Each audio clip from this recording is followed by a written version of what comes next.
Yayasan Astra,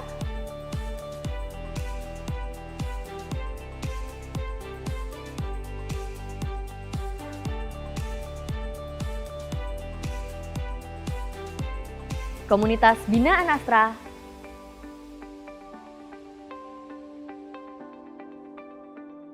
serta keterlibatan masyarakat luas. Seperti Komunitas Bank Sampah Binaan Astra,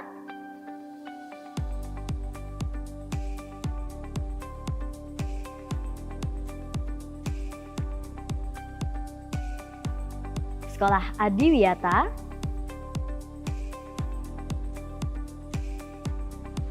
Kampung Berseri Astra, dan Desa Sejahtera Astra.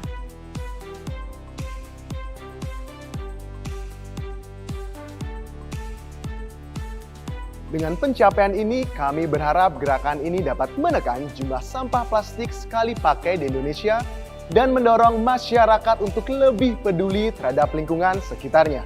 Kami tidak akan berhenti. Berbagai upaya akan terus dilakukan secara bersama-sama untuk melestarikan lingkungan dan alam kita. Mari kita kurangi plastik sekali pakai untuk kualitas kehidupan yang lebih baik. Bersama Astra, Ayo semangat kurangi plastik.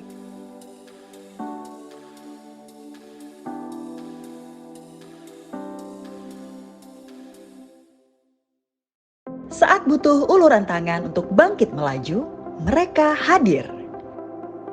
Mereka yang tidak melaju untuk diri sendiri. Mereka yang tanpa pamrih ulurkan tangan demi laju sekitarnya. Astra mengajak seluruh anak bangsa untuk semangat melaju bersama menjadi potret inspirasi dalam memajukan bangsa melalui Satu Indonesia Awards ke-12 tahun 2021.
Saat butuh uluran tangan untuk bangkit melaju, mereka hadir.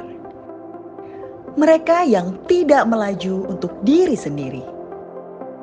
Mereka yang tanpa pamrih ulurkan tangan demi laju sekitarnya.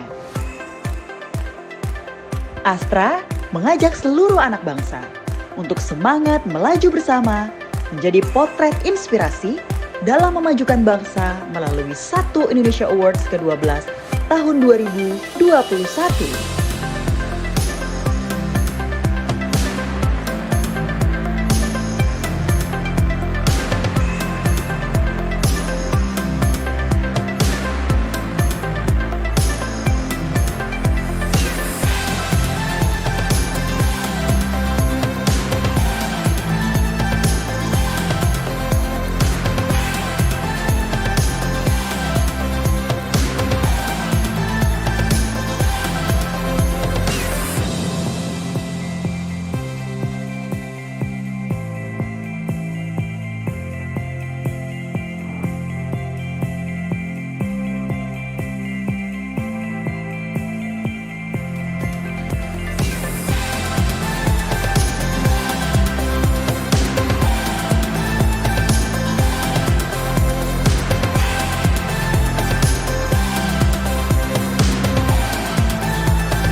cerita tentang langkah yang bergerak dari masa ke masa, dari pelosok hingga kota.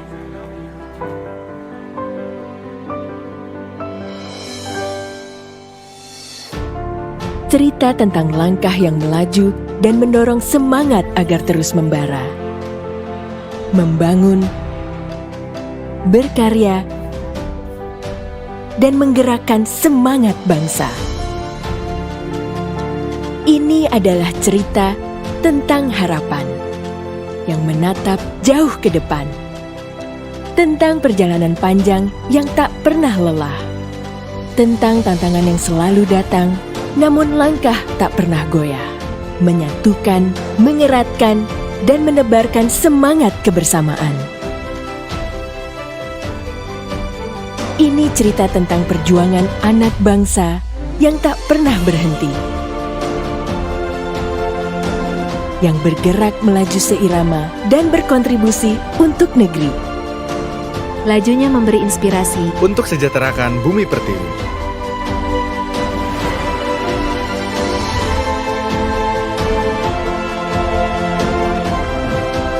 64 tahun Astra, semangat melaju bersama.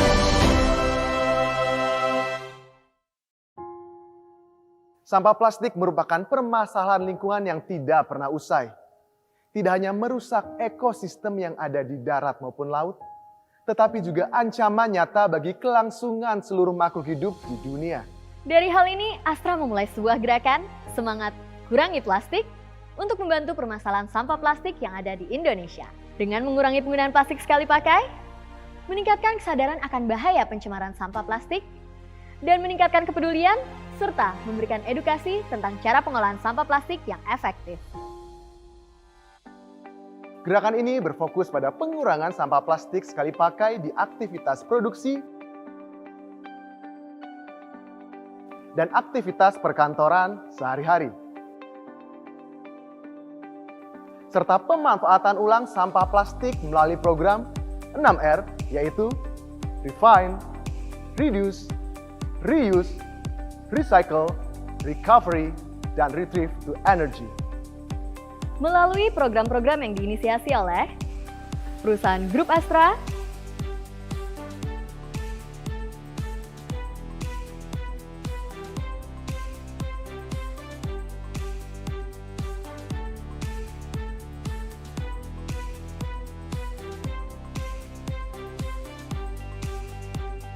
Yayasan Astra,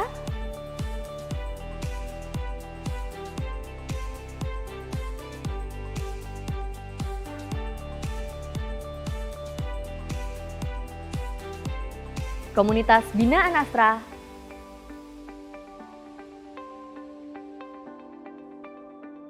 serta keterlibatan masyarakat luas,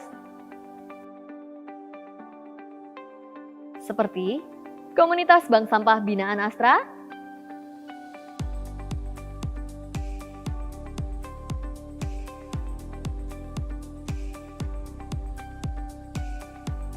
Sekolah Adiwiyata,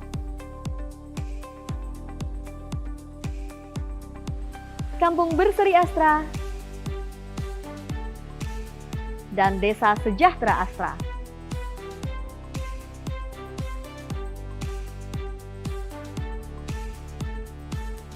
Dengan pencapaian ini, kami berharap gerakan ini dapat menekan jumlah sampah plastik sekali pakai di Indonesia dan mendorong masyarakat untuk lebih peduli terhadap lingkungan sekitarnya. Kami tidak akan berhenti. Berbagai upaya akan terus dilakukan secara bersama-sama untuk melestarikan lingkungan dan alam kita. Mari kita kurangi plastik sekali pakai untuk kualitas kehidupan yang lebih baik. Bersama Astra, ayo semangat kurangi plastik!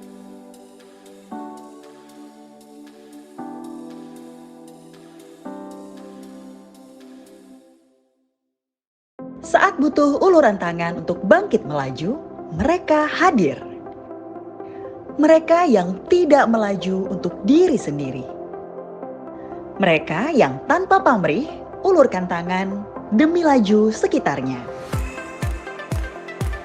Astra mengajak seluruh anak bangsa untuk semangat melaju bersama, menjadi potret inspirasi dalam memajukan bangsa melalui Satu Indonesia Awards ke-12 tahun 2021.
Saat butuh uluran tangan untuk bangkit melaju, mereka hadir. Mereka yang tidak melaju untuk diri sendiri. Mereka yang tanpa pamrih ulurkan tangan demi laju sekitarnya. Astra mengajak seluruh anak bangsa untuk semangat melaju bersama menjadi potret inspirasi dalam memajukan bangsa melalui Satu Indonesia Awards ke-12 tahun 2021.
Ini cerita tentang langkah yang bergerak dari masa ke masa, dari pelosok hingga kota.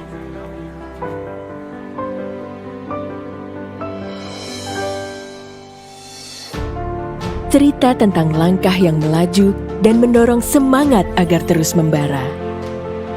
Membangun, berkarya, dan menggerakkan semangat bangsa. Ini adalah cerita tentang harapan yang menatap jauh ke depan, tentang perjalanan panjang yang tak pernah lelah, tentang tantangan yang selalu datang, namun langkah tak pernah goyah, menyatukan, mengeratkan, dan menebarkan semangat kebersamaan. Ini cerita tentang perjuangan anak bangsa yang tak pernah berhenti, yang bergerak melaju seirama dan berkontribusi untuk negeri. Lajunya memberi inspirasi Untuk sejahterakan bumi pertiwi.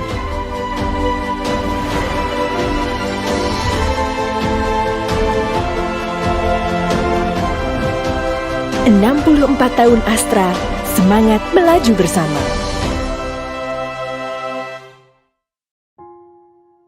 Sampah plastik merupakan permasalahan lingkungan yang tidak pernah usai. Tidak hanya merusak ekosistem yang ada di darat maupun laut, tetapi juga ancaman nyata bagi kelangsungan seluruh makhluk hidup di dunia. Dari hal ini, Astra memulai sebuah gerakan Semangat Kurangi Plastik untuk membantu permasalahan sampah plastik yang ada di Indonesia. Dengan mengurangi penggunaan plastik sekali pakai, meningkatkan kesadaran akan bahaya pencemaran sampah plastik, dan meningkatkan kepedulian, serta memberikan edukasi tentang cara pengolahan sampah plastik yang efektif.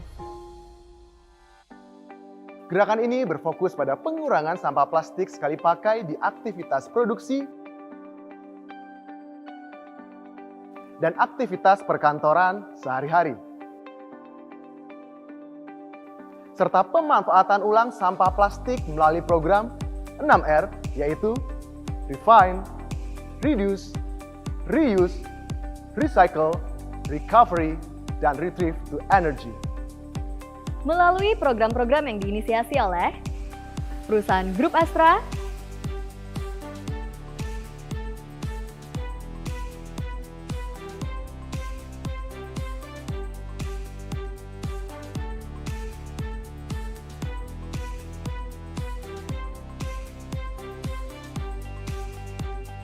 Yayasan Astra,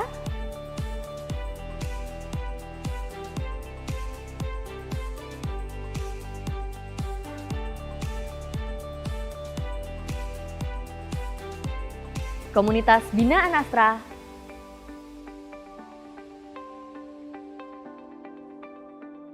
serta keterlibatan masyarakat luas. Seperti Komunitas Bank Sampah Binaan Astra,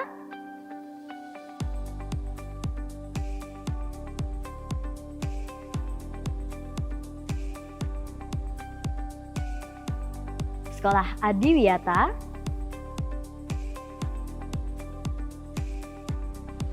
Kampung Berseri Astra, dan Desa Sejahtera Astra.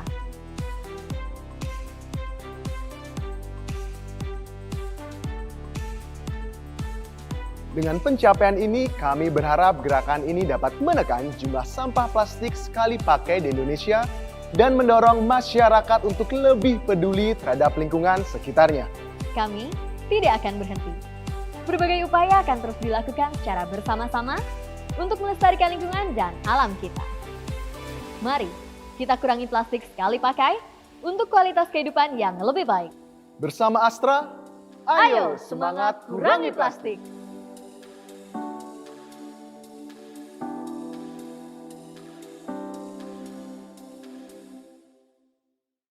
Saat butuh uluran tangan untuk bangkit melaju, mereka hadir. Mereka yang tidak melaju untuk diri sendiri. Mereka yang tanpa pamrih ulurkan tangan demi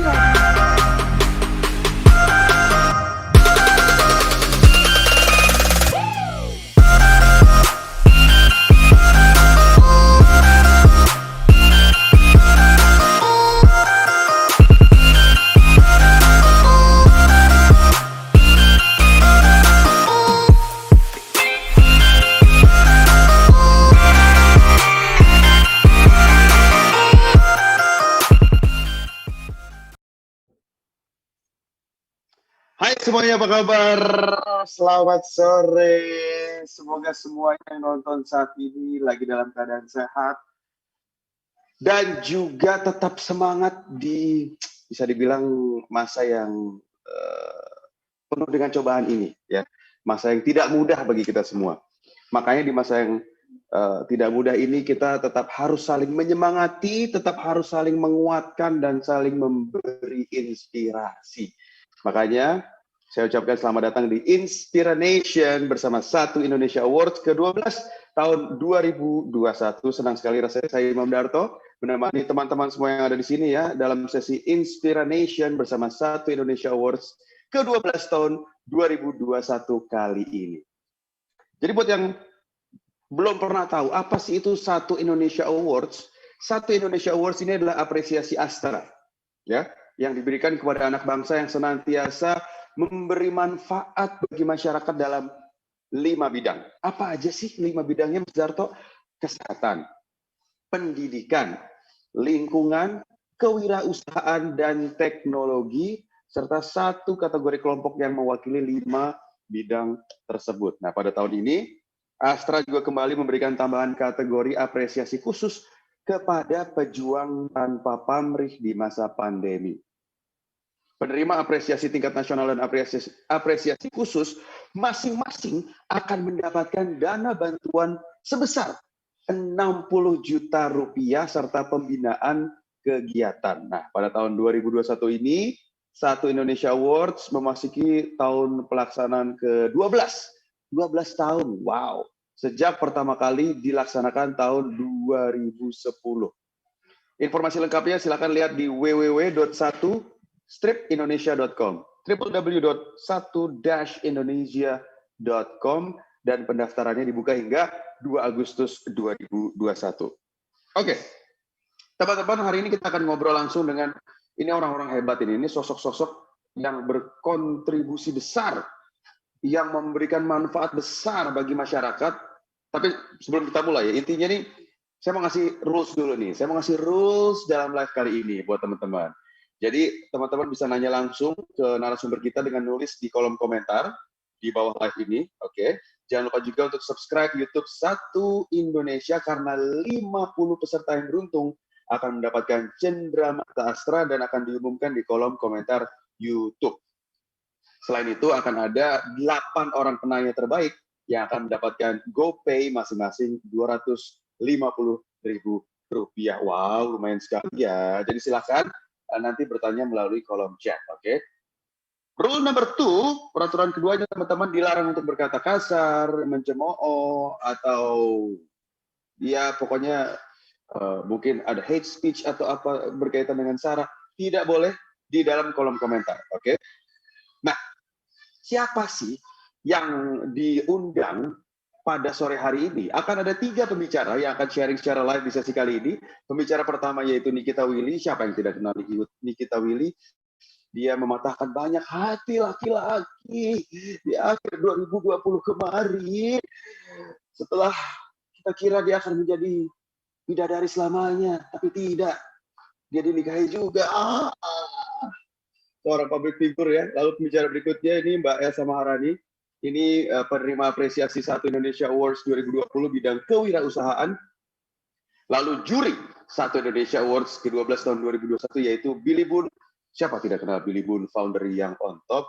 Langsung saja kita sambut Billy Boon, Nikita Willy, dan Elsa Maharani.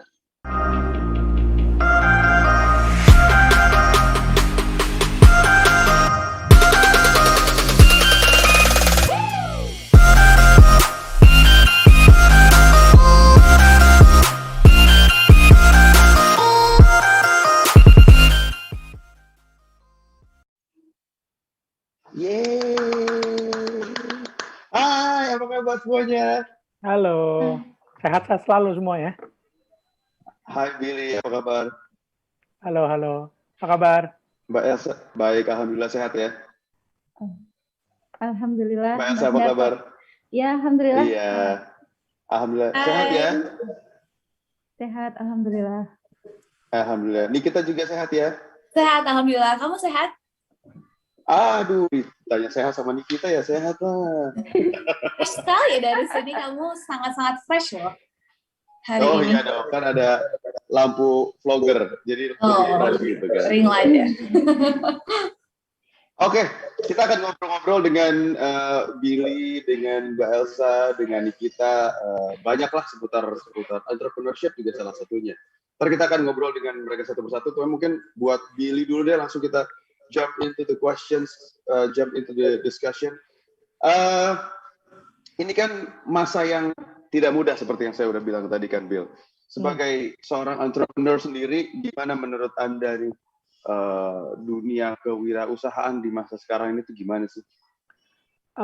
Sebenarnya kita tuh tahun sebelum ada pandemi kita udah ngelihat bagusnya wirausaha Indonesia ya, udah makin terbang, makin bagus, ekonomi makin bagus, kita semuanya hopeful gitu ya. Terus kemudian totonya jebret ada pandemi yang ngebuat bukan cuma Indonesia doang, wirausaha Indonesia yang kaget-kaget, shock gitu ya, tapi seluruh dunia gitu. Jadi memang sekarang ini susah banget.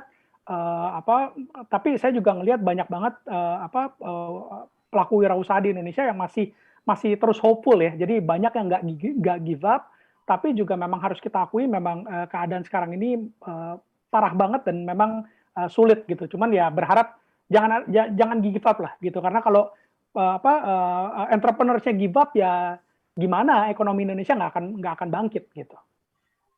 Iya. Bahkan justru entah ya kan manusia biasanya lebih kreatif ketika terpojok kan. Setahun ke belakang kemarin tuh saya banyak melihat usaha-usaha baru tuh lahir dan bermunculan yang nggak kepikiran sebelumnya gitu. Which is hopeful kan? Ya gimana menurut lo? Benar banget. Jadi saya ngelihat di media juga kita sadar bahwa kalau nggak ada pandemi mungkin rakyat Indonesia atau anak muda atau siapapun mungkin nggak ngerti yang namanya Zoom. Mungkin padahal kita semua tahu mungkin 15 tahun yang lalu udah ada yang namanya Skype, let's say. Ya, orang ngomong lewat ini, tapi nggak pernah benar-benar take off. Semua orang kalau mau meeting ya harus ketemuan di coffee shop, ke kantor segala macam gitu. Benar-benar nggak penetrate digital technology. Nah, dengan adanya pandemi sekarang ini semua dipaksa untuk ngerti, dipaksa untuk ngedownload di handphonenya, di laptopnya gitu. Nah, dengan mulai melek teknologi itu aja, itu akhirnya sudah makin kebuka tuh knowledge gitu. Orang yang tadinya ignorance terhadap teknologi, sekarang ini dipaksa harus bisa ngerti Zoom, let's say kayak gitu. Nah, begitu dia udah ngerti Zoom, itu kayak pintu masuk pertama kali ke digital, sampai akhirnya informasi jadi makin banyak, dan akhirnya mereka jadi lebih kreatif untuk menciptakan usaha-usaha baru gitu. So tapi ada juga that's nih, a good thing about pandemi ini ya. Iya. Jadi kita memang dipaksa untuk menjadi 4.0. Betul. Fast forward gitu kan. Betul. Nah, tapi banyak juga anak-anak muda nih yang selain yang emang mereka kepepet, ada juga yang pengen mulai usaha karena keren-kerenan doang aja gitu, kayak keren nih, I have a business on my own, tapi mungkin I don't know modalnya dari sang ayah, terus tiba-tiba flop. What do you think? Oke, kalau ini pre-pandemi, di zaman pandemi dan even nanti post pandemi sebenarnya entrepreneurship itu harus didasari bukan dari ikut-ikutan, bukan didasari dari keren-kerenan. Itu nggak bisa gitu, karena saya sendiri sebagai seorang entrepreneur tahu banget ketika memulai bisnis tuh gampang loh, bro. Memulai bisnis tuh gampang, ya kan? Tinggal kalau saya rumahnya dekat Ben Hill, tinggal ke Ben Hill cetak kartu nama, jadi CEO, udah jadi CEO tuh, udah langsung punya bisnis gitu kan. Nah, tapi bagaimana membuat bisnis kita ini bermanfaat, kemudian survive dan kemudian berkembang gitu. Nah, itu yang jadi saya selalu bilang bahwa mau jadi entrepreneur itu nggak bisa keren-kerenan, nggak bisa ikut-ikutan. Oh, lagi hype itu kita bikin yuk gitu, nggak bisa. Semuanya harus mulai dari diri sendiri dulu gitu. Punya kepekaan di mana pengen memulainya seperti apa dan seterusnya gitu. Oke, nice. Sekarang kita ke Nikita. Hai Nikita. Halo. Nikita ini dari background aja business woman banget nih. Dengan office chair yang mahal, ya kan, ada kalau kita mah tembok-tembok rakyat nih, kita nih kayak di lantai 25 di Sudirman gitu ya. Karena kan tinggal di apartemen. Oh, di apartemen ya. Oke, sorry. Oke. Nih kita sekarang makin sibuk lagi dengan married life gitu kan, tapi juga masih bisa keep up dengan punya banyak bisnis ya. Alhamdulillah. Apa aja sih kalau boleh ya beberapa sebutin singkat? Ada beberapa bisnis aku, tapi sekarang yang lagi aku jalani dan yang lagi pengen aku omongin sekarang adalah bisnis kecantikan aku, yaitu Dreamy Clinic dan Dreamy Skincare. Itu bisnis yang sangat wow loh. Maksudnya bisnis yang if you done it right, pasti gila banget kan keuntungannya. Apakah itu salah satu yang membuat kamu untuk terjun ke situ karena this is very promising dan cuannya bakalan gede? Sebenarnya kita awalnya aku dan mama aku memulai bisnis itu bukan untuk memikirkan cuan atau untuk memikirkan untungnya segini gini gitu. Seperti yang Bapak Billy bilang tadi, kita bukan ikut-ikutan dan karena lagi hype itu jadi kita melakukan bisnis itu. Enggak, awalnya karena memang aku dari dulu tuh suka banget sama skincare. Aku suka gonta-ganti skincare dan berawal dari orang-orang nanya, "Kamu tuh pakai skincare apa sih?" gitu. Terus selalu ditanyain seperti itu setiap ketemu sama orang. Dan aku pun juga nggak bisa ngomong skincare aku apa, karena aku setiap hari tuh suka ganti gitu, dan ganti-ganti terus gitu, nggak pernah ada satu skincare yang aku pakai. Sampai akhirnya aku ngomong sama mamaku, kenapa kalau nggak kita bikin produk sendiri. Akhirnya pada saat kita coba melalui tes yang lumayan panjang, aku cobakan diri aku sendiri melewati breakout dan lain-lain, akhirnya dapatlah formula Dreamy Skincare ini. Nah, niatnya aku memulai bisnis ini untuk aku bisa merekomendasikan kepada seluruh orang yang menanyakan skincare kamu apa, dengan ini produk-produk yang sudah aku tahu bahannya apa aja dan sudah aku pakai sendiri. Jadi kalau pakai skincare kamu bisa mulus seperti ini kita Willy. Iya, bisa. Bisa dibilang seperti Oke. itu. Aku langsung langganan atau subscribe. Jadi itu salah satu alasan kamu ya, especially di bisnis skincare adalah kamu ingin spread the awareness juga, spread the news bahwa ini yang saya lakukan dan jadi sudah tested di diri aku sendiri. Iya. It works gitu.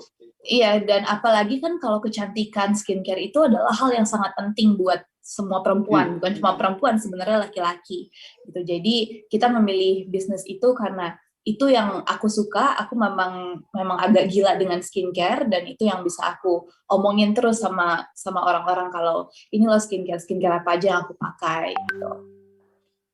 Kan itu ya sepengetahuan saya untuk mengeluarkan sebuah produk ya katakan kecantikan lah ya, misalnya lipstick atau bedak gitu atau ya skincare itu kan prosesnya panjang banget, belum BPOM-nya aja juga berapa bulan itu? Bisa 3 bulan. Wow, risetnya belum risetnya. Iya. Jadi paling seru emang pada saat risetnya itu. Jadi kalau kita sudah mendapatkan satu formula, itu aku cobain sendiri, terus mbak-mbak di belakang aku kasih dengan formula-formula yang beda. Jadi satu mbak pakai formula ini, satu mbak pakai formula ini. Ini siapa yang mukanya bersih duluan gitu yang pakai formula itu. itu seru banget, tapi itu salah satu yang harus aku jalanin dulu. Wah, kamu ini berarti menggunakan manusia sebagai kelinci percobaan ya? Iya. Kita nggak animal tested, kita human tested. Human tested ya, tapi mbak-mbaknya ya. Oke. Iya. Karena kan aku memang Dream ini nggak bekerja sama dengan orang lain kan, memang ini pure aku sama mama aku aja. Jadi memang ya udah kita dari nol sendiri gitu. Terus yang menciptakan formulanya segala macam siapa? Kita memang bekerja sama satu pabrik, dan kita ada kerjasama sama kayak kita mempekerjakan satu dokter untuk jadi supervise semuanya. I see. Tapi executive decision semuanya kamu dan mama kamu bahwa saya mau kayak gini, efeknya begini gitu ya? Iya, betul. Oke. Ntar kita will get back to you later. Tapi sekarang saya mau ngobrol sama Mbak Elsa. Hai Mbak Elsa. Hai Mas Darto. Sehat? Iya, sehat dong Mbak Elsa. Iya.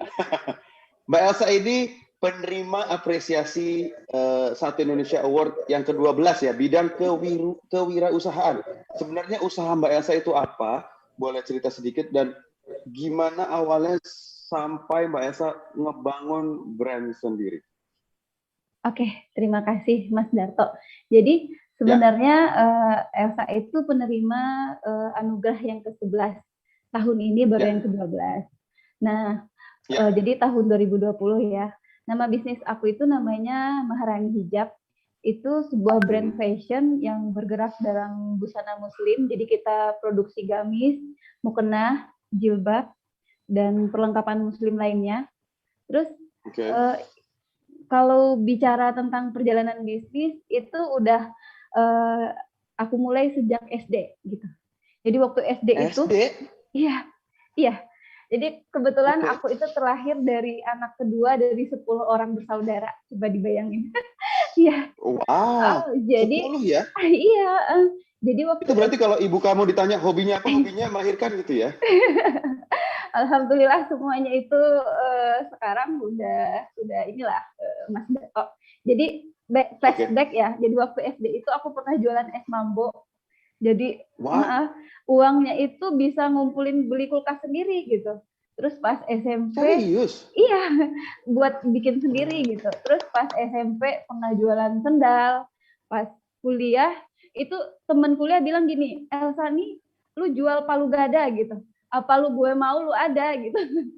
Ya, jadi pokoknya waktu itu tamat SMA pengen kuliah itu harus biaya sendiri gitu. Pokoknya nggak ada ingin keluarga lagi karena udah cukup orang tua dengan segala ritmenya gitu. Jadi pas SMA udah pernah jualan reseller hijab, pas kuliah juga pernah jualan fashion. Jadi pas udah tamat itu aku tuh udah coba deh udah jualan jadi reseller. Terus pas udah lama kepengen ini kita mau jualan produk aja, impact-nya untuk lingkungan apa gitu. Nah, akhirnya aku pada tahun 2019 itu memutuskan untuk bikin brand sendiri dengan nama Maharani gitu. Maharani Begitu, Mas. hijab ya? Ya, Maharani hijab. Apa itu artinya Maharani? Maharani itu nama aku. Jadi Elsa itu engkau lahir sesudah Afdal. Afdal itu nama kakak, Maharani itu maharnya orang tua gitu, mahar seorang perempuan. Jadi gitulah arti namanya. Oh ya, jadi Maharani itu mahar perempuan itu artinya. Iya, karena anak kedua perempuan gitu. Oke, dan ini kan dengan Maharani hijab usaha yang memberdayakan masyarakat. Apa tuh yang diberdayakan? Jadi karena kita waktu itu udah kita udah putusin 2019 kita harus bikin brand sendiri gitu.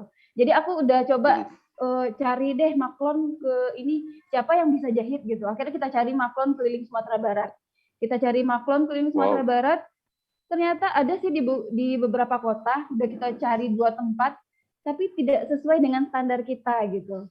Terus akhirnya kita balik lagi ke rumah. Terus di rumah ternyata ada tetangga nih. Kebetulan tetangga ini dia punya skill pandai ngejahit gitu, tapi dia kehidupannya itu rada-rada sulit gitu. Terus ibu mau nggak kerjasama sama kita gitu. Terus akhirnya alhamdulillah si ibu mengiyakan dan itulah si ibu ini lalu ngejahit. Ternyata tetangganya ngelihat, ibu itu jahitannya banyak terus sebulan dia bisa ngasilin di atas UMR-nya Kota Padang gitu. Akhirnya tetangganya, saya mau juga dong gitu. Akhirnya datanglah ibu kedua, ketiga, keempat, sampai sekarang jumlahnya 20-an gitu. Terus satu hal lagi, panggilan dari hati nurani gitu Mas Darto. Jadi kan karena himpitan keluarga, maksudnya bukan himpitan keluarga sih, karena tanggung jawab gitu rasanya. Ketika udah jadi anak kedua dari 10 gitu kan, itu udah pokoknya suatu saat harus jadi orang yang bisa bermanfaat deh buat orang banyak gitu. Jadi pas tamat kuliah itu nggak mikir lagi nyari kerja gitu. Ijazah masih lengkap sama legalisirnya gitu. Terus pokoknya cari sesuatu yang bisa ada social impact-nya buat masyarakat. Apa sih yang bisa masyarakat butuhkan saat ini gitu. Karena bagi saya mahasiswa itu bukan mahasiswa itu harus bisa jadi sarjana, bukan mahasiswa ya. Jadi sarjana harus bisa mengayomi masyarakat, bukan jadinya kita harus ngumpul-ngumpul jadi beban negara lagi gitu. Itu sih yang saya pahami dulu waktu itu. Gitu. Jadi kamu sendiri keluar dari universitas udah langsung jadi bos ya? Belum, jadi bos buat diri sendiri waktu itu. Oh iya, tapi minimal itu nggak dipakai lah tuh ijazah buat lamar sini lamar sana, itu nggak berlaku buat kamu ya? Belum. Karena luar biasa. Ya gitu. Oke. Mbak Elsa, ntar kita akan ngobrol lagi. Sekarang saya mau nanya sama Billy nih. Oke, siap. Bill, itu tadi sedikit cerita dari Mbak Elsa Maharani, bagaimana dia memulai path of entrepreneurship-nya tuh ternyata dari SD. Apakah iya kita dari SD harus jualan es mambo? Nah, gimana nih? Apa sih anak-anak muda nih kalau yang nggak dari SD atau ya minimal lulus kuliah nggak dapat kerja, mereka mau mulai wirausaha tuh apa yang harus dipersiapkan? Nah, itu sebenarnya barusan yang diceritain sama Nikita sama Elsa tuh ada satu benang merahnya ya kalau saya perhatiin. Dua-duanya itu yang tadi saya bilang bukan memulai dari ikut-ikutan gitu. Oh, lagi bisnis trennya hijab, saya mau mulai hijab. Oh, dari skincare, saya mau mulai skincare. Enggak gitu, tapi lebih melihat mereka lebih ngerasain adanya mereka ngerasain problemnya yang real gitu. Oke, saya nggak pernah dapetin sebuah produk atau sebuah hijab yang yang kayaknya cocok sama gue gitu. Nah, gue kayaknya pengen, aduh, gue udah nyari-nyari kemana-mana, kayaknya nggak ada yang cocok gitu. Gue pengen bikin gitu. Nah, itu bisa dijadikan sebagai apa ya? Sebagai permulaan buat orang-orang yang memang mau usaha gitu. Jadi dibandingkan coba-coba ngeliatin peluang di luar sana lagi ada kayak gimana, yang keren gimana, itu lebih baik tuh nanya ke diri sendiri gitu. Karena pada dasarnya kita bangun pagi sampai tidur malam, itu kita pasti ngerasain ada masalah kok gitu. Asal kita mau peka terhadap diri sendiri gitu. Masalahnya apa? Macam-macam gitu loh. Masalahnya kita mau belanja, totonya nyari tokonya susah, kita mau belanja ini barangnya nggak cocok. Nah, mulai dari situ. Kalau saya ngeliat dua-duanya, Nikita sama Elsa dua-duanya ngerasain hal yang sama dan mereka tipe anak muda yang karena gini, di luar sana banyak banget ngerasain masalah, sadar ada masalah, tapi nggak ngapa-ngapain. Banyak banget tuh yang kayak begitu, ya kan? Gitu merasanya yang aduh semoga nanti ada yang memulai deh, semoga nanti ada yang ngebikin deh gitu. Nah, Nikita sama Elsa tuh bukan anak muda yang kayak gitu. Ngerasain ada masalah, berani ngambil langkah pertama. Gitu. Jadi memang harus mulai nanya ke diri sendiri, itu yang lebih penting gitu. Tahu saya memulai bisnis ini pengen nyelesain masalah apa dan gitu. Nah, jadi kalau itu bisa dilakukan, berani ngambil langkah pertama, ini yang seharusnya jadi fuel untuk jauh ke depan, bisnisnya bisa jalan terus gitu. Tapi Bill, ini permasalahannya anak-anak muda tuh selalu membuat belum apa-apa udah bikin tembok sendiri. Mereka bilang, kan nggak ada modalnya, modal dari mana saya mau mau kuliah aja susah, nggak ada duitnya, modal dari mana saya, itu gimana? Ya kayak tadi ya Elsa misalnya, dari kecilnya udah ngumpulin, udah ngumpulin duit, bukan cuma duit ya, ngumpulin skill, ngumpulin mental dari jualan es mambo gitu ya. Kalau Nikita dengan keartisannya, dengan sebagai artis punya karya yang akhirnya saya jamin juga modalnya sekarang ini juga dari kerja kerasnya selama ini gitu. Nah, saya sendiri sebagai venture capital ngelola dana venture $30 juta. Itu kenapa sih venture capital, private equity lahir dan sekarang ini makin banyak di Indonesia? Karena ya kita sebenarnya mencari anak-anak muda yang itu tadi punya masalah, ngerasain masalah, pengen menjadi solusi terhadap sebuah masalah. Nah, dengan hadirnya ada venture capital, ada VC. Nah, ini kan justru pendanaan buat mereka-mereka yang punya visi, bisnis plan-nya jelas, punya misi seperti apa, dan kemudian mereka mau jalanin gitu. Saya juga sekarang ini baru nggak mau kalah sama Nikita, saya kalau pernah dengar ada brand namanya Alpha Rules, gitu. Nah, saya di belakang layar Alpha Rules kan. Nah, di depannya saya bukan orang, saya nggak punya duit gitu kan. Orang punya duitnya namanya Deddy Corbuzier gitu kan. Nah, jadi I see. Itu loh sama Mas Deddy, Om Deddy itu. Iya, dia yang di depan, saya di belakang penggembira doang. Jadi gitu-gitu doang gitu. Nah, nah itu kan juga bukti gitu loh. Ngebikin brand ini kita bukan cuma jualan produk, kita jualan brand. Nah, brand ini dikelola akan seberapa besar gitu, mimpinya udah ada. Saya nggak punya duit gitu. Nah, tapi kita bisa partner dengan orang yang punya duit, saya kayak gitu. Nah, ini beberapa contohnya aja sih. Jadi jangan nganggap kalau nggak ada modal nggak bisa usaha gitu. Ya itu excuse ya, alasan itu. Sama mindset ini lagi, takut rugi. Orang belum tahu bahwa mulai usaha harus siap rugi. Bahkan gue pernah ngobrol dengan salah satu pengusaha yang cukup gigih. Dia bilang, gue udah 9 kali usaha, 8-nya loss.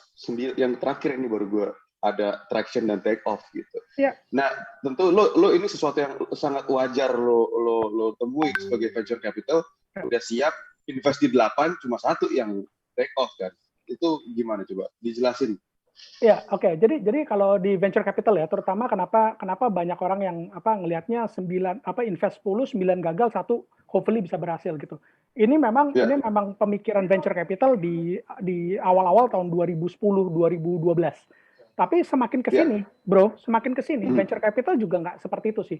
Jadi lebih calculated ya, di mana hopefully sekarang ini kalau invest 10 mungkin bisa 4, bisa 5 yang berhasil gitu. Nah, yang dilihat apa? Yang dilihat si founder-foundernya gitu. Jadi suatu bisnis itu bisa sukses atau tidak dilihatnya dari foundernya. Visinya jelas apa enggak sih? Misi, problem yang mau di-solve tuh jelas nggak sih gitu. Dan kemudian karakternya seperti apa? Dia mudah nyerah apa enggak? Yang kayak gitu-gitu yang lebih dilihat sih sekarang ini. Kalau ngomongin rugi, kalau ngomongin rugi gini, pernah juga ada saya pernah dengar bahwa dalam berbisnis itu kita nggak perlu 10 kali berbisnis, 10-10-nya berhasil, enggak kok. Cuman butuh satu yang berhasil, kita bisa sukses, udah gitu.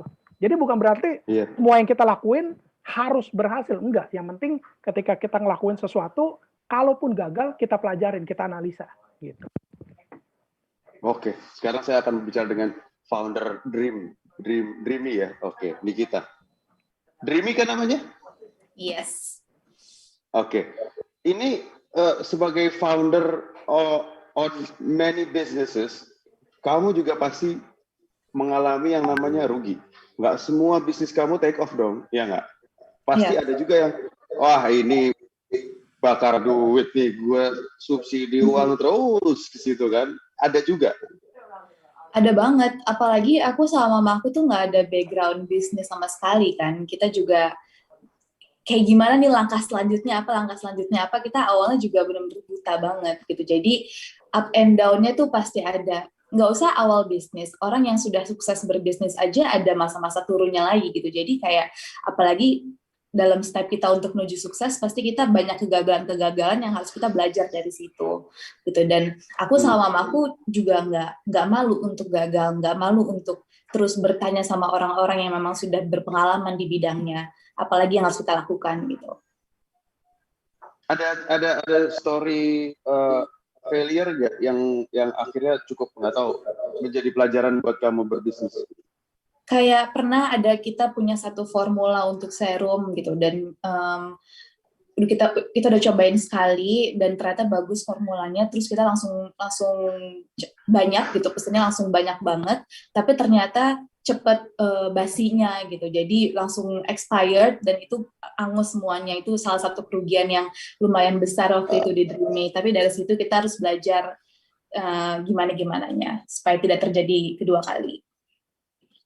Iya, itu udah pasti excited banget. Aduh keren banget nih. Udah, supaya kita cost-nya kecil, langsung produksi banyak gitu kan. Iya. Ternyata expire, saudara-saudara. Oke. Nah, kendala-kendala apa sih yang mungkin bisa kamu bagi sama teman-teman saat ini? Apa common problem yang kamu temui pas berbisnis? Apakah karyawan, apakah modal, atau apa? Kan awalnya aku dari skincare kan, terus habis itu skincare berjalan 1 tahun, udah berjalan stabil 1 tahun, baru kita kembangkan ke klinik gitu, karena biar banyak orang-orang yang memakai skincare terus pengen selanjutnya gimana nih kalau ada jerawat atau bekas jerawat, pengen di laser kok, di mana nih Dreamy ada nggak? Akhirnya kita kembangkan menjadi klinik gitu. Mungkin kendala-kendalanya awalnya kayak ada apa ya, kayak kita mempekerjakan 1-2 karyawan, ternyata memang dia di belakangnya bermain yang tidak baik gitu. Ada juga kendala seperti itu. Klasik sekali, klasik.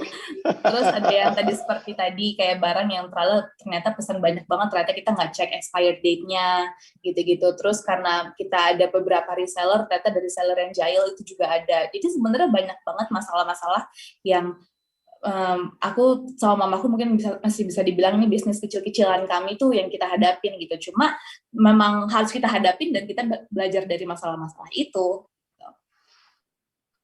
Mohon maaf, klinik kecantikan kayaknya nggak kecil-kecilan deh. Satu alatnya udah berapa M, Bos? Nggak kecil-kecilan itu. Bisnis kecil-kecilan macam apa? Itu kan investasinya gede banget kan, klinik kecantikan tuh gede banget kan investmentnya. Ya, karena mungkin investment dari alat-alatnya itu ya. Ternyata alat-alatnya itu lumayan pricey banget, dan untuk kalau dulu sebelum pandemi kita berangkat ke Cina langsung untuk kayak cek. Jadi tuh di situ kayak ada bazar alat-alat kecantikan gitu. Karena di Cina tuh bener-bener kayak crazy tentang alat kecantikan. Jadi ada kadang-kadang satu bazar yang isinya laser ini, laser itu, kita tinggal pilih aja dari situ. Jadi kayak ada satu pameran gitu, pameran. Tinggal pilih produknya aja terus dikirim, di-ship ke Indonesia gitu ya? Ya, betul. Itu seru banget sih waktu sebelum pembukaan gitu.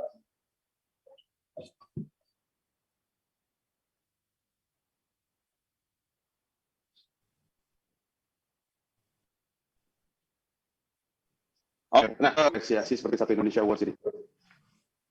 Iya. Oke.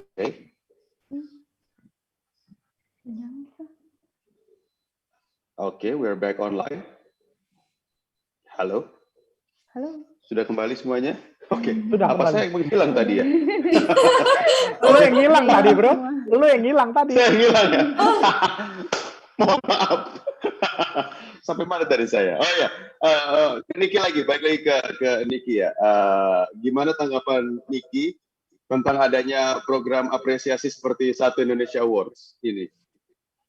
Menurut aku ini program yang luar biasa banget ya, karena sudah mengapresiasi anak-anak muda yang sudah memberikan kontribusi terbaiknya terhadap masyarakat sekitar. Ada di bidang apa aja tadi? Di pendidikan, kesehatan, wirausaha, ya kan, dan lain-lain. Betul. Terus katanya bukan cuma mengapresiasi aja, ternyata program ini juga memberikan bimbingan ya untuk anak-anak muda. Yes. Ya, mudah-mudahan dengan adanya program ini anak-anak muda lebih bisa memberikan kontribusi yang lebih baik lagi untuk Indonesia aja, terutama di bidang wirausaha. Kalau nanti suatu saat kamu diminta untuk jadi mentoring ke entrepreneurship ke anak-anak muda ini, mau dong? Aduh, aku ngomongnya belum bisa sebagus Pak Billy. Nanti saya belajar. Ya, nggak apa-apa. Kalau coba tolong dipikirkan ya, Satu Indonesia ya. Kalau ada kelas mentoring bersama Nikita Willy, saya daftar. Oke, sekarang kita ngobrol lagi sama Mbak Elsa. Halo Mbak Elsa, balik lagi dengan Mbak Elsa Maharani. Sekarang ada berapa ibu-ibu yang tergabung dalam kekuatan Emak Maharani Incorporated? Kalau kita ada 2 tim ya Mas ya. Kalau yang pertama yaitu tim produksi. Kalau tim produksi itu terdiri dari cutting, sewing, dan quality control. Nah, itu adalah warga sekitar yang berada di kawasan Maharani gitu. Jumlahnya sekarang udah sekitar 50 orang. Jadi malahan ada storytellingnya gini, ibu-ibu yang udah nenek-nenek umur 50 tahun, yang dulu katanya dia pernah jahit waktu masih gadis, itu dia mau gabung lagi sama kita gitu. Dan akhirnya si ibu ini bisa ngumpulin uang buat bayar UKT anaknya gitu. Terus ada lagi yang dari nggak bisa ngejahit, itu bisa ngejahit setelah dilatih, terus kita dorong juga gitu. Terus macam-macam deh. Dan jangan bayangkan Maharani ini seperti garmen, bukan. Kita ini warga kampung jahit. Jadi memang yang jahit itu ibu-ibu, ibu rumah tangga yang dia ngambil jahitan ke sini lalu dijahit di rumahnya masing-masing gitu. Jadi sambil jadi ibu rumah tangga, bisa ngejahit, anaknya bisa dikontrol gitu. Terus dianya juga bisa ngasilin uang buat bantu perekonomian keluarganya gitu. Dan apalagi sekarang saya rasa ini solusi bagi pandemi ini Mas. Karena alhamdulillah di saat kemarin waktu Ramadan tahun lalu itu kan semua garmen ditutup tuh di Jawa. Banyak temen yang udah beli kain, banyak yang udah beli ini dimasukin ke garmen, tapi nggak boleh produksi karena kan PSBB.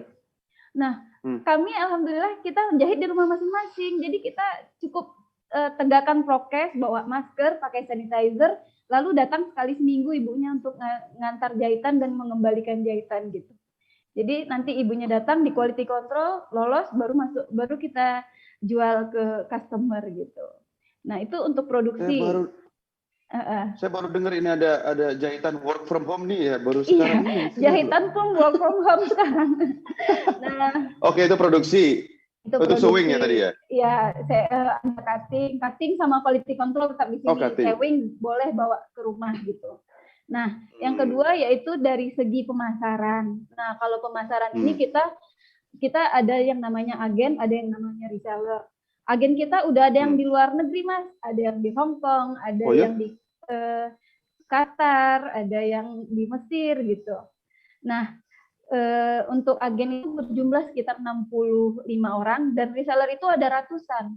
Malah kita kumpulin mereka dalam satu grup Telegram jumlahnya udah 1.200 gitu subscribers. Wow. Jadi gitu. Jadi kita the power of emak-emak gitu. Jadi yang jahit emak ibu-ibu, yang masarin ibu-ibu, yang pakai juga ibu-ibu gitu. Jadi Maharani ibu. Jadi gitu. Cocok emang ibu-ibu kalau ngeluarin duit nggak pakai mikir biasanya. belanja terus, ya kan? Iya. Nah, tapi kabarnya Mbak Elsa ini juga melakukan kegiatan sosial lain yang berhubungan dengan usaha Mbak Elsa di tengah pandemi ini juga. Itu apa tuh, Mbak? Nah, waktu pandemi masuk, itu kita punya limbah. Jadi kita, karena saya orang kesehatan gitu kan, Mas. Saya tuh ngerasa kalau limbah ini, kan kalau kita produksi ada kain-kain perca gitu kan. Itu kalau dibuang ke ini kan jadi masalah lingkungan gitu. Jadi itu saya tumpuk dulu, ternyata pandemi datang gitu. Saya ingat saya punya banyak perca. Waktu itu lagi susah cari masker. Masker itu mahal gitu kan. Masyarakat banyak yang nggak pakai masker. Jadi kita juga ada mitra di Lapas Muaro Padang. Nah, itu tuh para napi. Jadi napi itu kita kasih perca-perca, kita antar ke situ. Mereka jahit jadi masker non medis, jadi masker kain. Dan nanti upahnya kita bayar, dan masker itu kita bagi-bagikan ke masyarakat gitu. Ada yang saya kirim ke puskesmas, ada yang kirim ke rumah sakit. Kalau di puskesmas fungsinya buat para pasien yang datang yang nggak pakai masker, jadi dikasih gratis gitu. Terus kita juga ada sama anak KKN Universitas Negeri Padang, kita juga kerjasama buat mendistribusikan masker ini gitu. Dan alhamdulillah itu habis gitu. Jadi itu, Mas. Luar biasa. Ini berkah dunia akhirat luar biasa ini Mbak Elsa Maharani. Amin. Semangat terus ya Mbak ya. Oke, baik lagi ke Mr. Billy. Billy, tahun ini Anda tidak hanya jadi juri tamu, tapi juga juri tetap Satu Indonesia Award. Kenapa Anda mau menjadi juri Satu Indonesia Award? Apakah tawarannya menggiurkan atau apa? Ini sebenarnya no-brainer ya. Jadi ketika tahun lalu diajak sebagai juri tamu kayak probation gitu ya, di antara juri-juri senior yang lain, saya nggak pakai mikir dua kali, karena memang begitu tahu Satu Indonesia Award udah dilakukan 11 kali ketika tahun lalu gitu ya.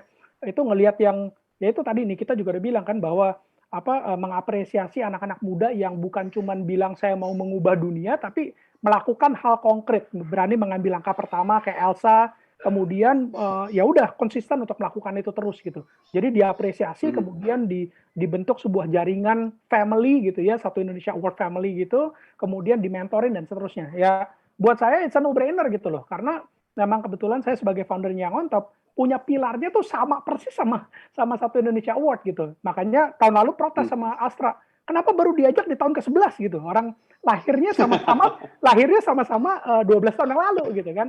Kita punya pilar yang sama, dari pendidikan, kesehatan, lingkungan hidup, wirausaha, dan kemudian kalau Astra punya teknologi juga gitu ya. Nah, jadi kesamaan value, kesamaan pilar yang ngebuat saya yang ya mau banget gitu. Di situ ada juri-jurinya luar biasa, men. Ada Profesor Emil Salim, ada Dokter Nila Muluk, ada Dian Sastro, ada udah macam-macam deh, men, gitu. Orang-orang hebat semua. Jadi tahun lalu ternyata lolos probation sebagai juri tamu, tahun ini dijadikan juri tetap. Puji Tuhan. Wah, luar biasa. Nah, ini pesan dari seorang Billy Boon untuk generasi muda Indonesia yang ingin memulai wirausaha apa kira-kira? Lihat Mbak Nikita, lihat Mbak Elsa ya. Jadilah anak muda yang ya tadi saya bilang mau melakukan perubahan, jangan cuma ada di pikiran atau diucapin doang, tapi lakuin sekarang gitu. Nggak ada sama sekali kata telat untuk menjadi seorang wirausaha gitu. Dan pesan berikutnya adalah kalau mungkin sekarang ini let's say detik ini masih galau-galau, masih belum yakin, ikutan yang On Top National Conference tanggal 17 Juli. Di situ Satu Indonesia Award juga akan menghadirkan pembicara-pembicara juga yang akan lebih menginspirasi lagi, ngasih berbagai macam perspektif untuk hopefully semua anak muda yang ikutan, yang nonton, itu bisa tergerak hatinya dan benar-benar memulai menjadi seorang pengusaha yang bukan cuma nyari cuan doang, tapi bisa bermanfaat buat negeri ini. Amin. Mantap. Itu dari seorang Billy Boon. Sekarang kita tanya sama Nikita. Nikita Willy, kira-kira tips dari seorang Nikita Willy untuk anak muda supaya konsisten dalam menjalankan bisnisnya, nggak dikit-dikit ada halangan, rintangan, udah males, itu gimana kira-kira? Mungkin belajar dari pengalaman diri sendiri. Kita jangan pernah cepat menyerah Dan seperti yang aku alami, jangan malu untuk selalu bertanya, jangan malu untuk selalu ingin tahu, dan jangan takut untuk keluar dari comfort zone kita gitu. Pasti kan banyak orang sekali yang sudah lebih berpengalaman di bidang tersebut gitu. Jadi jangan pernah malu untuk bertanya apa langkah-langkah selanjutnya harus kita ambil gitu. Oke. Jadi itu pesan kamu untuk mereka yang ingin memulai bisnis ya? Ya, untuk yang mau baru mulai berbisnis, silau sekali ya. Apa ada nggak kira-kira? Iya, kamu tiba-tiba glowing ya, dreaming-nya mulai efek nih. Jam-jam segini dreaming-nya udah mulai kelihatan nih, glowing banget ya. Bisa dilihat kan ini. Iya, wow.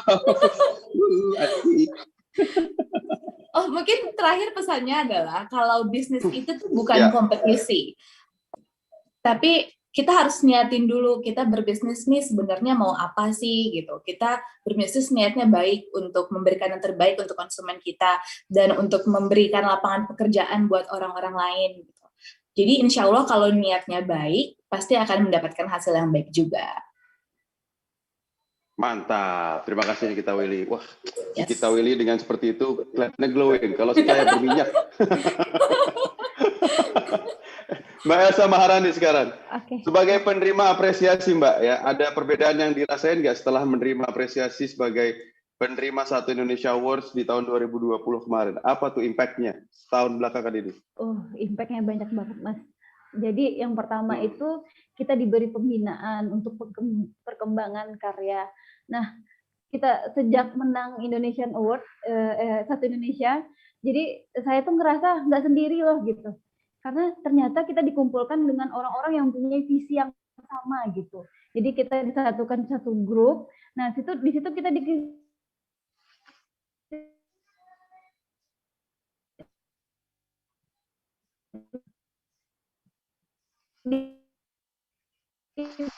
Oke. Mbak Maharani lagi ada sedikit gangguan sinyal sepertinya. Nah, dan kita ya. Halo? Ya, udah. Ya, oke. Oh, udah. Oke. Ya, silakan. It's okay. Lanjutkan, Mbak. Oke. Jadi yang pertama tadi kita diberi pembinaan, terus yang kedua juga apresiasi berupa uang tunai. Nah, ini sebesar 60 juta rupiah gitu. Wow, lumayan ya. Iya. Oke. Ada lagi mungkin? Terus ya segitu, ya. Oke, sekarang kita ada pertanyaan ini yang mungkin bisa dijawab untuk semua narasumber ya. Ada Khasna Pangestu. Saya ingin mungkin jawabnya singkat aja ya. Saya ingin bertanya bagaimana cara orang introvert agar bisa percaya diri memulai usaha. Apa saja tips dan langkah-langkah awal yang harus dilakukan? Orang introvert. Oke, mungkin dari Billy dulu. Oke, kalau sebenarnya ya ada pemikiran kalau orang ekstrovert yang akan lebih bisa sukses dibandingkan orang introvert. Menurut saya sih it's not the case gitu ya, karena sebenarnya kalau kita ngelihat mau sukses atau tidak itu balik lagi ke diri kita sendiri, kita tuh seberapa melakukan preparation yang lebih gitu. Jadi kalau kita ngomongin gini, introvert itu takut ngomong di depan umum misalnya. Kemudian kalau orang ekstrovert berani ngomong di depan umum. Nah, kalau mereka berdua pengen menjadi seorang MC gitu ya, atau pengen menjadi seorang public figure gitu, untuk bisa ngomong di depan umumnya hebat, mungkin orang ekstrovert belajarnya lebih cepat gitu ya. Tapi bukan berarti orang introvert nggak bisa ngomong jadi public figure, ngomong di depan umum, bukan berarti that's not the case gitu. Cuman effortnya harus lebih besar gitu. Nah, jadi bekali dirinya mungkin jauh lebih mungkin lebih sulit atau lebih takes time gitu, tapi bukan berarti nggak bisa gitu.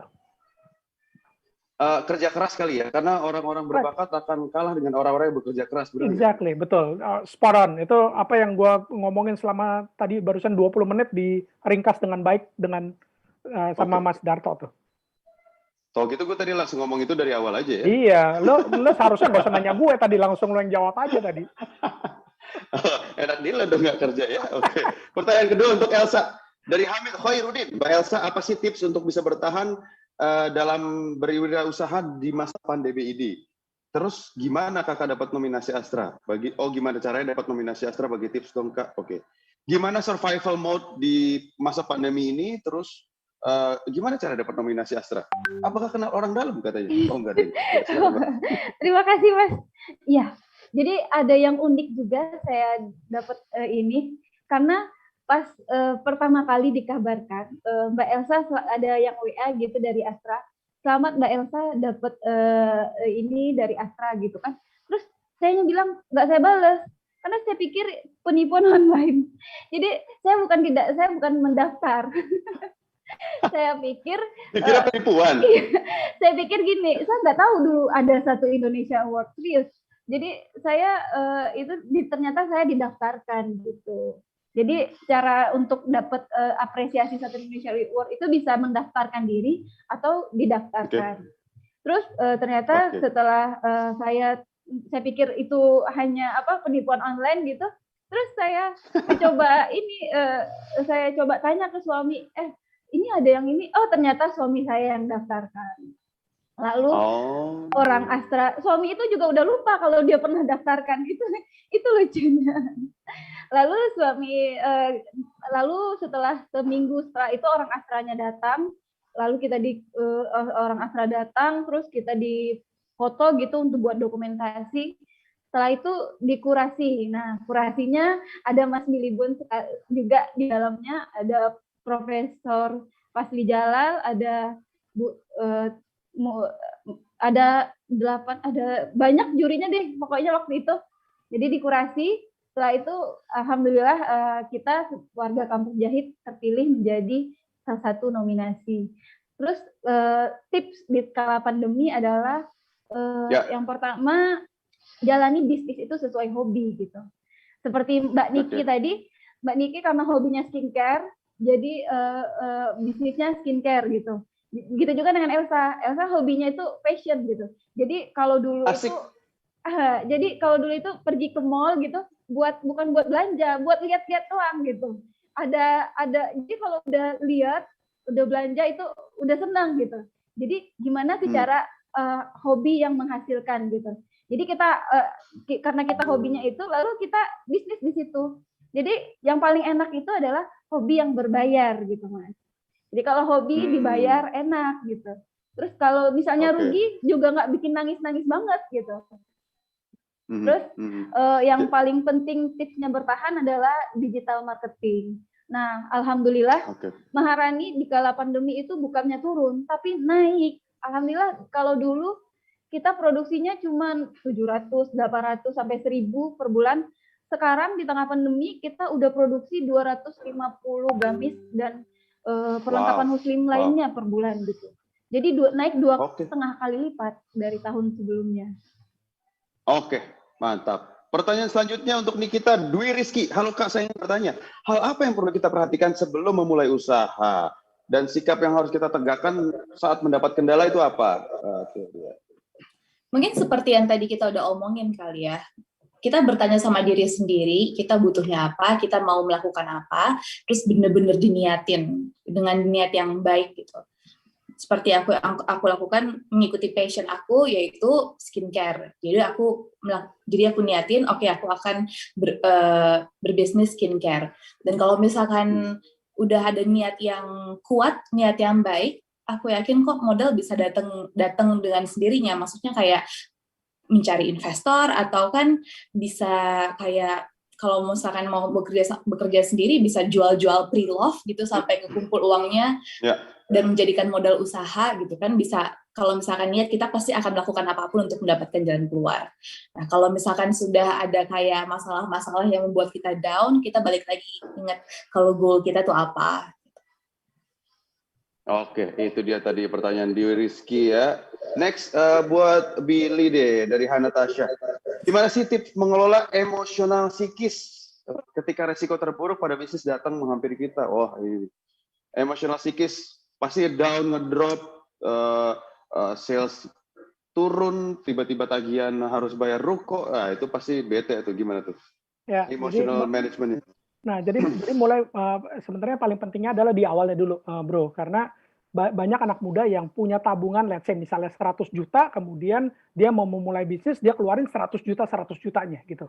Nah, what happens adalah ketika kita yang namanya bisnis kan naik turun ya kan.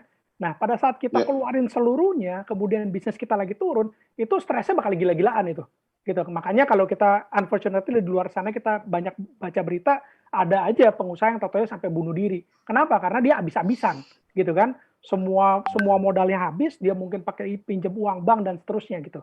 Nah, saran saya untuk kita bisa memanage psikologi dalam berbisnis itu adalah ketika kita punya uang 100 juta, memulai usahanya dengan 10 juta aja dulu.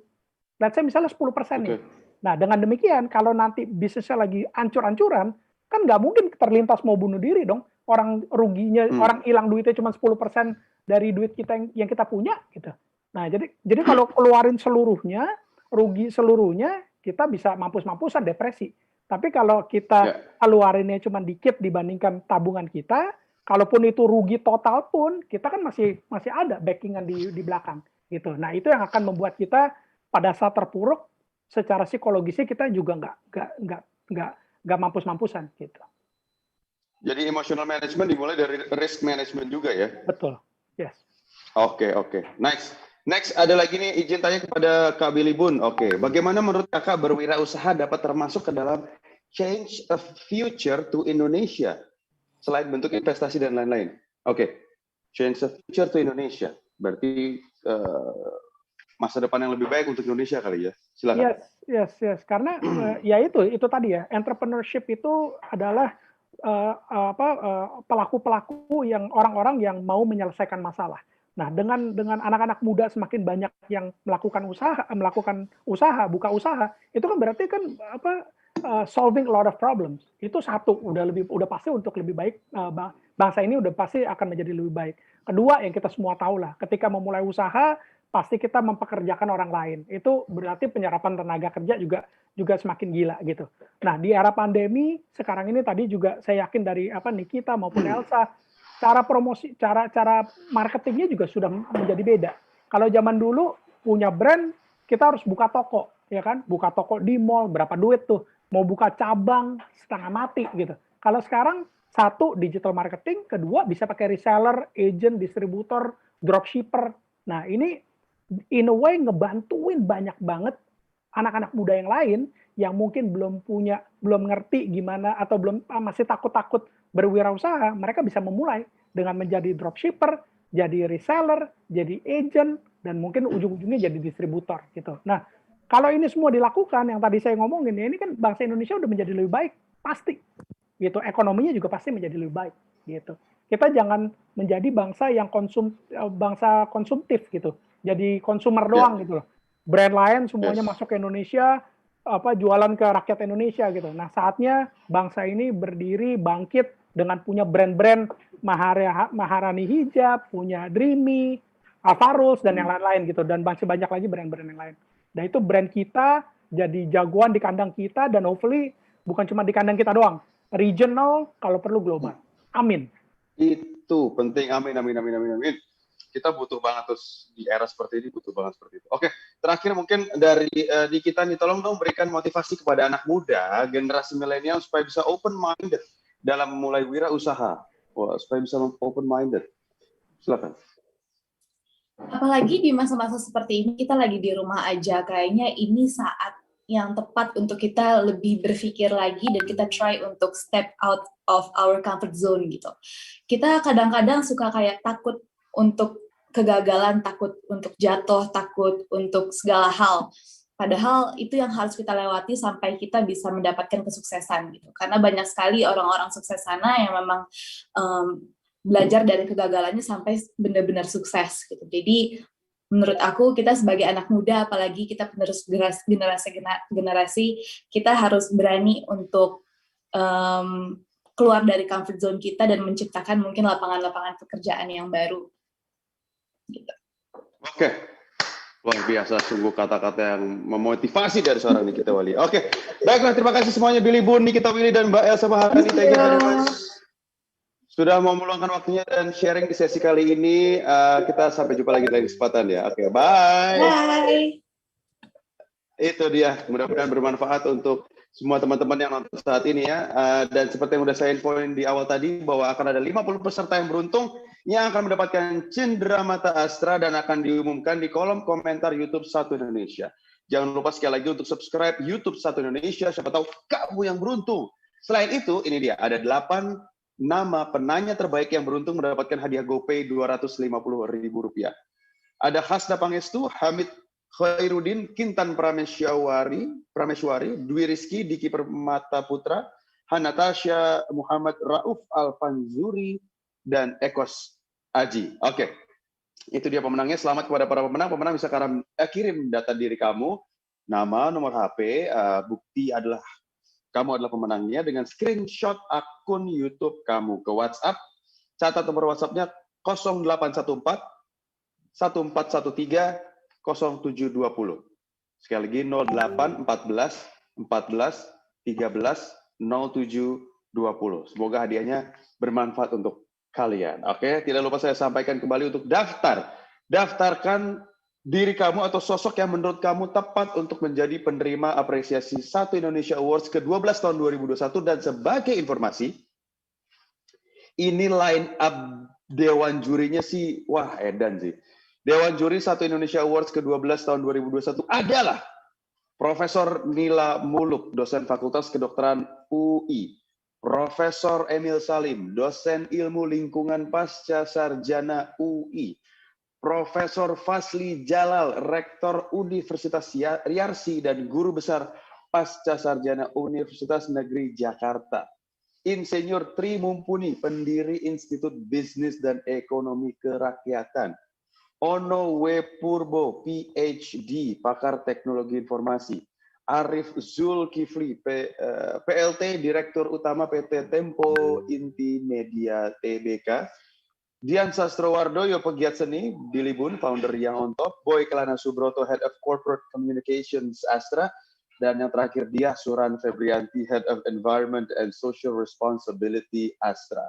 Informasi lengkap tentang pendaftaran bisa kalian lihat di www.satu-indonesia.com. Pendaftaran dibuka hingga 2 Agustus 2021 dan untuk mendapatkan e-sertifikat, note this ya, untuk mendapatkan e-sertifikat pada sesi kali ini, silakan teman-teman ini dia nih, ada klaim sertifikat dengan men-scan QR code yang ada di layar berikut ini, silakan di-scan. Ayo di-scan, klaim e-sertifikat kamu. Ini pasti akan berguna sekali, berfungsi sekali in the next future. Ya, silakan di scan QR code yang ada di layar berikut ini. Sudah ya, sudah belum? Oke, kita tungguin lagi deh. Oke, kalau udah nanti saya mau pamit ya. So terima kasih buat semua yang sudah mau berpartisipasi. Terima kasih juga buat para narasumber kali ini ya. Akhir kata saya Imam Darto undur diri. Terima kasih. Salam Satu Indonesia.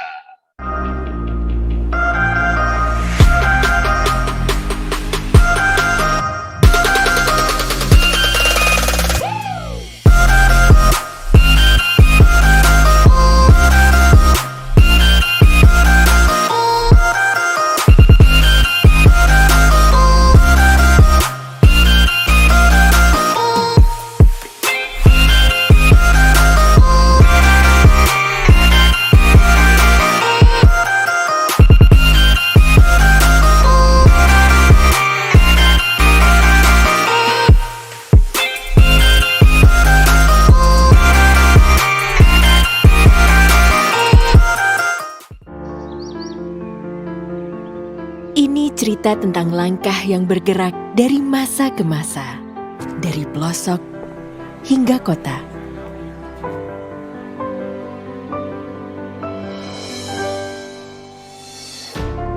Cerita tentang langkah yang melaju dan mendorong semangat agar terus membara, membangun, berkarya, dan menggerakkan semangat bangsa. Ini adalah cerita tentang harapan yang menatap jauh ke depan, tentang perjalanan panjang yang tak pernah lelah, tentang tantangan yang selalu datang, namun langkah tak pernah goyah, menyatukan, mengeratkan, dan menebarkan semangat kebersamaan. Ini cerita tentang perjuangan anak bangsa yang tak pernah berhenti. Yang bergerak melaju seirama dan berkontribusi untuk negeri. Lajunya memberi inspirasi Untuk sejahterakan bumi pertiwi.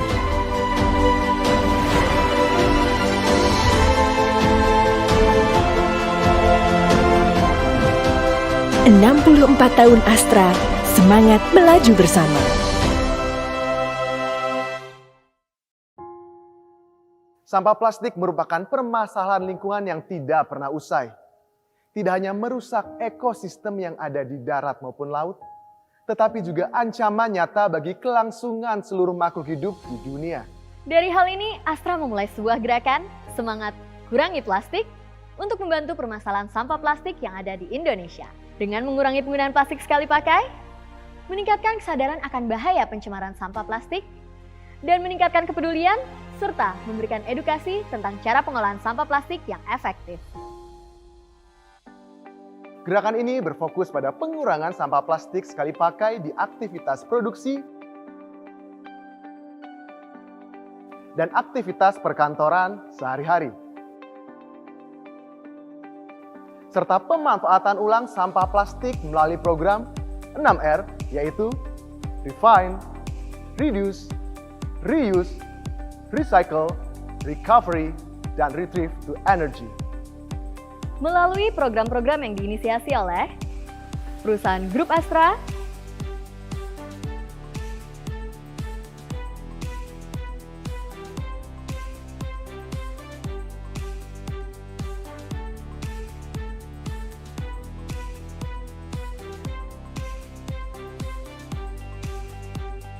Yayasan Astra,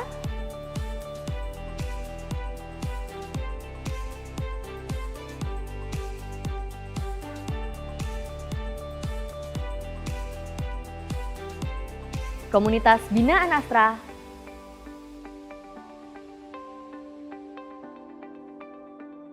serta keterlibatan masyarakat luas.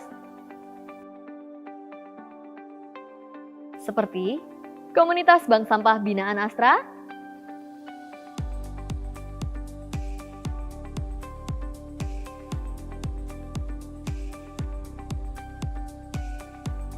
Sekolah Adiwiyata,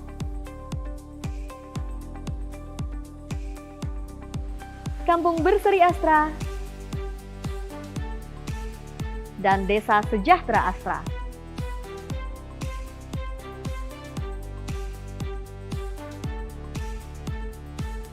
Dengan pencapaian ini, kami berharap gerakan ini dapat menekan jumlah sampah plastik sekali pakai di Indonesia dan mendorong masyarakat untuk lebih peduli terhadap lingkungan sekitarnya. Kami tidak akan berhenti. Berbagai upaya akan terus dilakukan secara bersama-sama untuk melestarikan lingkungan dan alam kita. Mari kita kurangi plastik sekali pakai untuk kualitas kehidupan yang lebih baik. Bersama Astra, ayo semangat kurangi plastik.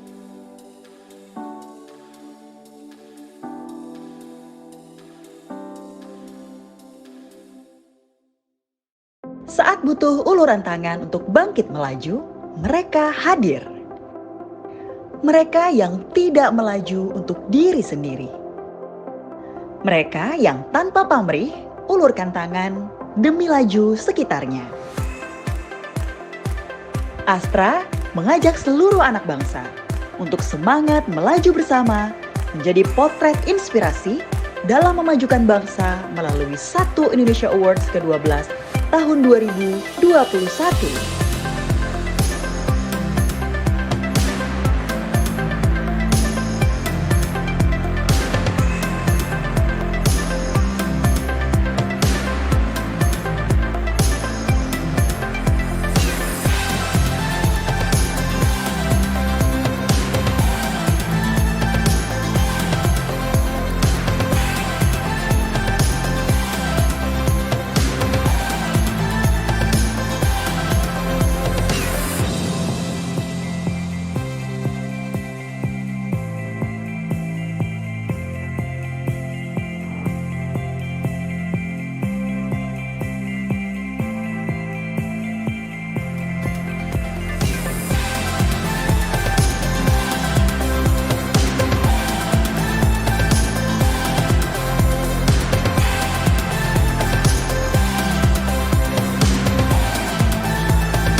butuh uluran tangan untuk bangkit melaju, mereka hadir.